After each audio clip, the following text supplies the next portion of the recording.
Welcome to the Word of Mouth Podcast, your weekly podcast covering the business of dentistry. I'm your host, Jeff, and today I'm joined by my co-host, Troy. Good to be with you, Jeff. Awesome. So last week we talked about insurance and in-house plans, and we got a lot of questions about insurance as kind of a marketing mechanism and what that looks like. We talked about that a little bit last week, but we wanted to cover it a little bit more in detail. So this week and next week we'll be covering kind of the numbers behind the marketing and patient acquisition that goes into running and operating a dental clinic. That's right. It's an expense that's hidden oftentimes on the insurance side of things when we're talking about reimbursements as a marketing cost effectively. But as we talked a little bit more and looked at some of the questions that we were getting, we thought maybe it'd be helpful to just talk about kind of some of the numbers that go into a practice generally, and maybe split it a little bit with this week a focus on some of the numbers that relate to marketing, and then next week we can talk a little bit about some of those in-clinic numbers that also impact the profitability of a dental practice. Definitely. So where do we want to start this week on the external marketing numbers? Yeah, and there's a few that we can go over, and I guess maybe why it becomes important is a lot of dentists are expressing this sense of, that they're being squozen, and they know that things aren't going the way they'd like. The practice maybe is trending downward in terms of the net profit that it's producing, and they can certainly point to certain things. Labor expense is one that we hear from a lot of dentists about.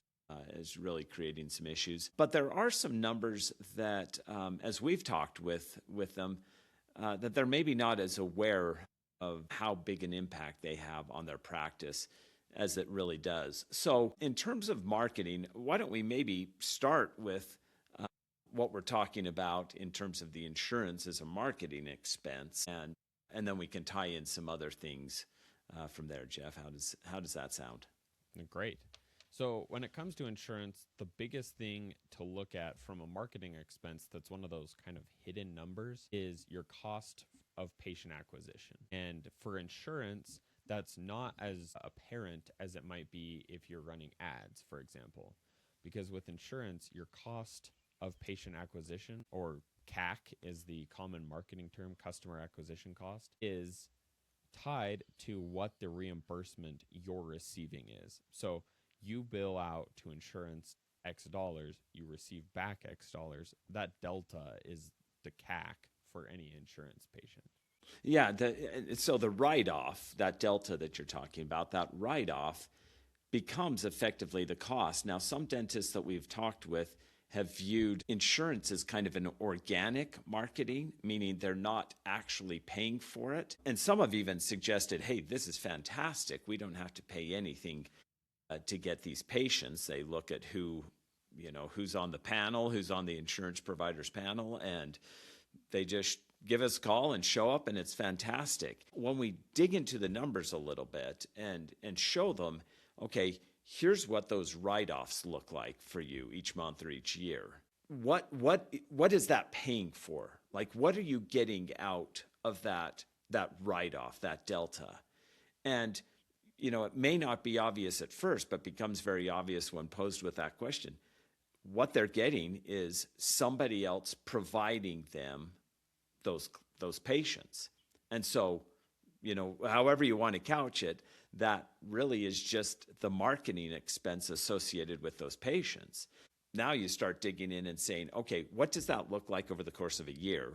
What does that look like over the course of the lifetime of that patient if they are one that stays with a practice for many years? If that write-off is, say, $100 for each visit on average, well, suddenly you look over the course of 5 years and, that's, if they're coming twice a year, that ends up being an extraordinarily high customer acquisition cost or patient acquisition cost.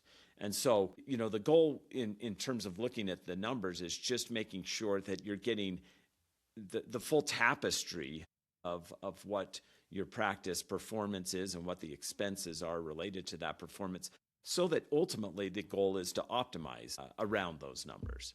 Yeah, and you brought up another number, which I think is kind of the natural next next one to talk about, and that's lifetime value. And for dental clinics, it's patient lifetime value. And you're looking at what is the revenue generated from that patient over the life of their visits to the clinic. And for dental clinics, that number can be extraordinarily high, but you want to kind of look at averages across and patient demographics. Are they insurance patients? Are they cash pay patients? Are they referrals? Are they kind of coming in for a special?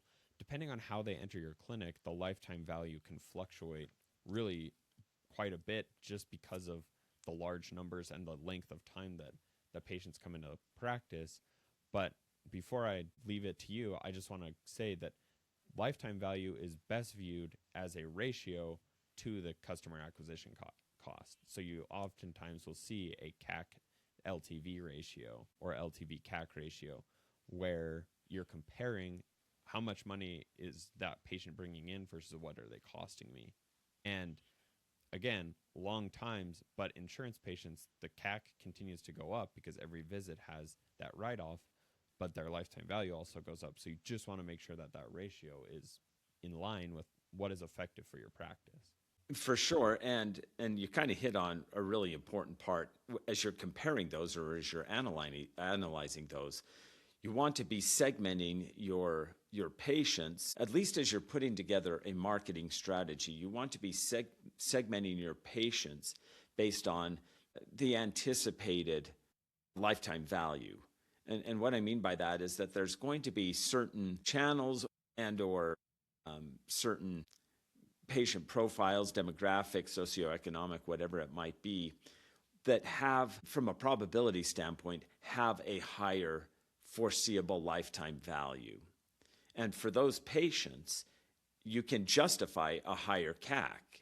Now, and not to pick on insurance patients, but if you're looking at insurance patients, they tend to not have the same longevity because they do tend to often move if insurance coverages change, a job change, if there's anything that happens as it relates to that insurance consideration, that can affect a movement between practices. And so for that type of patient, if we're just comparing, a non-insurance patient who fits the profile of one who's going to stick around and accept treatment cases versus an insurance patient who may not stick around and who has a high write-off because of the plan that they're on, you can see that the practices can really get upside down by misprioritizing where to spend their money, who they're targeting, and by not measuring it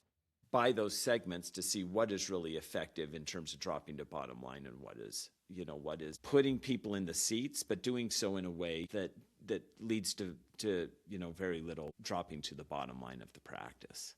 Yeah, and we talked a little bit last week about this, so please go check out that episode for more of this kind of topic. But we see a lot of times with insurance patients as well that they opt for less treatment because it's more of what their plan covers. And so a lot of times dentists will diagnose and prescribe a treatment, and the patient will say, well, does my insurance cover that? If the answer is no, okay, what are the options? What are the alternatives to get it done in a way that's covered and is possibly cheaper, because that's kind of the framework that they're working from when they have insurance.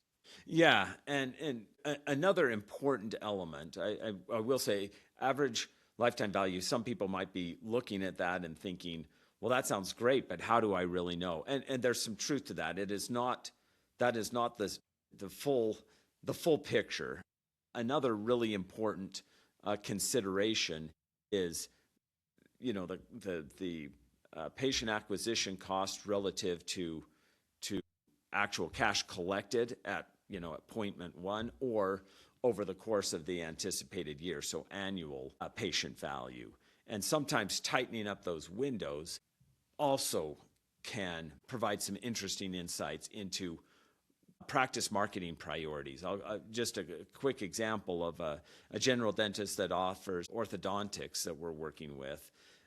He really wanted to build that practice and recognized the cash benefit of orthodontic patients. Now, obviously, he wants to continue to use them over time, But running a promotional campaign as it relates to the orthodontia, or where an awareness campaign as it relates to orthodontics, created a very significant increase in the amount he received times zero. And yes, some of those patients may not continue with him, so the average lifetime value may not extend beyond that initial production infusion. But that doesn't mean it was the wrong thing to do. And so, again, these numbers, there's not a one-size-fits-all for even for any practice, but it's really a function of saying, okay, as we looked at that campaign that we ran from them, a huge ROI on it, even though it was just a current ROI, the average lifetime value of that campaign, it will diminish over time because he doesn't have many of those patients are going to be a one-off patient. So looking at the longitudinally, there are different decisions that can be made based on different numbers, none of which are right or wrong. They just are telling a different story, painting a different picture, providing different opportunities, but also illustrating different risks. Yeah, I would say for marketing channels like insurance or even referrals, a LTV CAC ratio is a great way to look at it because there is more of that longitudinal expectation. But for individual campaigns, especially not in sort of the general dentistry, which we have a hard time justifying a lot, and we've talked about that in past episodes with the way Google Ads is trending. But for marketing campaigns, the number that we look at that's very similar but slightly different is return on ad spend. And so for those kind of marketing channels, you're spending the dollar once, you're getting a person in the door. You're not needing to continue to spend like you are with an insurance patient where that marketing acquisition cost is a little bit baked in.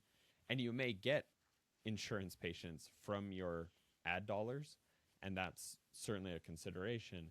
But if you're looking at an orthodontics campaign, you're looking at return on ad spend rather than a LTV CAC ratio, because the ROAS might be if you put in $100 and get a single patient back and they're $5,000 cash collected, then that's a 50 to 1, and that's awesome.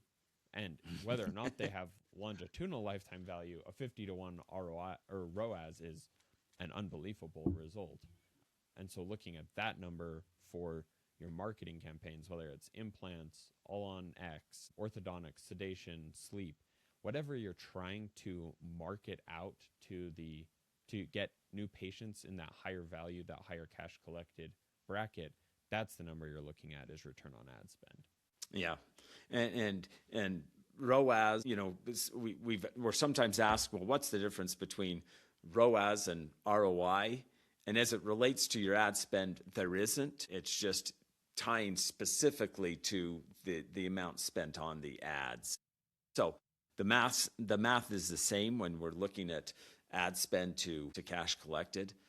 It's just a more precise term is return on ad spend. So the goal is to increase awareness a little bit about the fact that these mathematical equations tell you stories about the effectiveness of where you're spending your money in advertising and just where you're directing attention. We try to help dentists get out of the mindset that it's all about number of new patients, just as a flat number, that's the one that matters. And instead, talk about the quality of the patients, not only as it relates to near-term production, but what does that longer-term outlook look like for the quality of the patients as it relates to the profitability of the practice. Because at the end of the day, top-line growth, number of patients growth, even new patients per month growth, none of those actually help a practice. In fact, oftentimes they hurt a practice,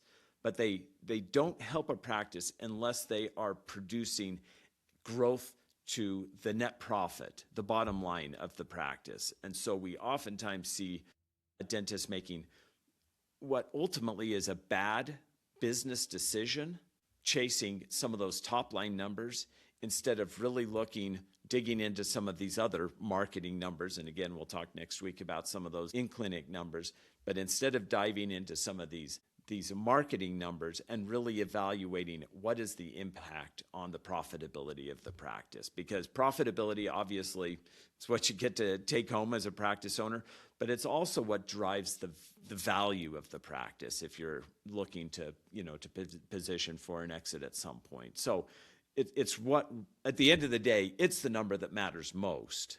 But all of these other marketing numbers help build strategies that are going to help build that profitability.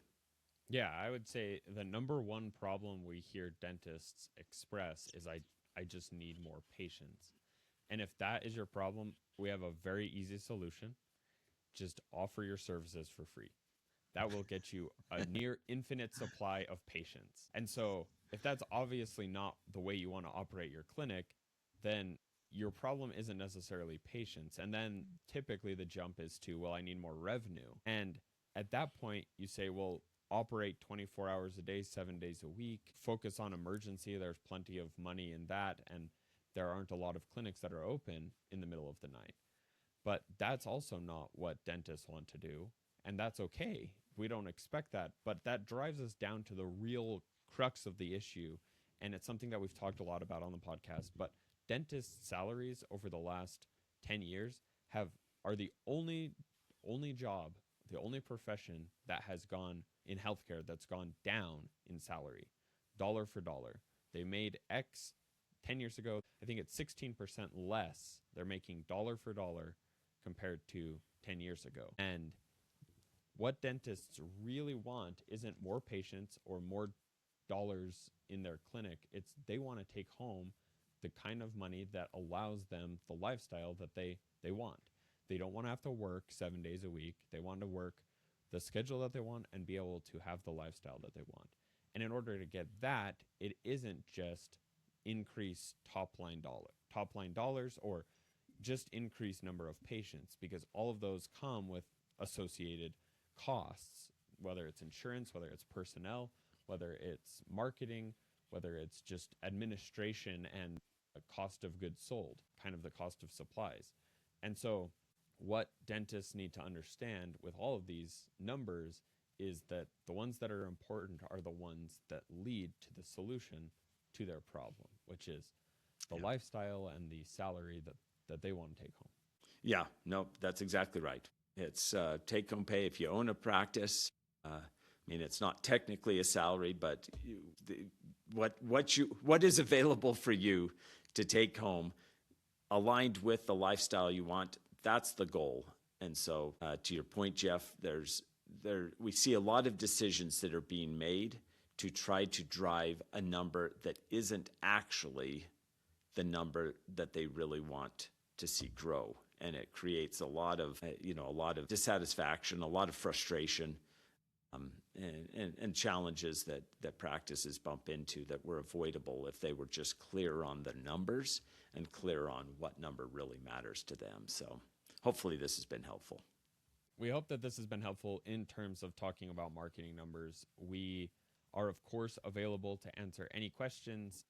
Please, you can get in contact with us. You can visit our website, or in the show notes, there will be a link to book a call with us. We'd love to talk about where your practice is and what opportunities kind of exist for your practice in your market with your goals in mind. It was a pleasure talking with you this week, Troy, about the external marketing numbers and factors that affect kind of what dentists' goals are for growing their practice. Look forward to next week when we can talk about the internal factors that affect growing your practice and building the lifestyle and take-home pay that facilitates that lifestyle. So appreciate chatting with you always and look forward to seeing you next week. Look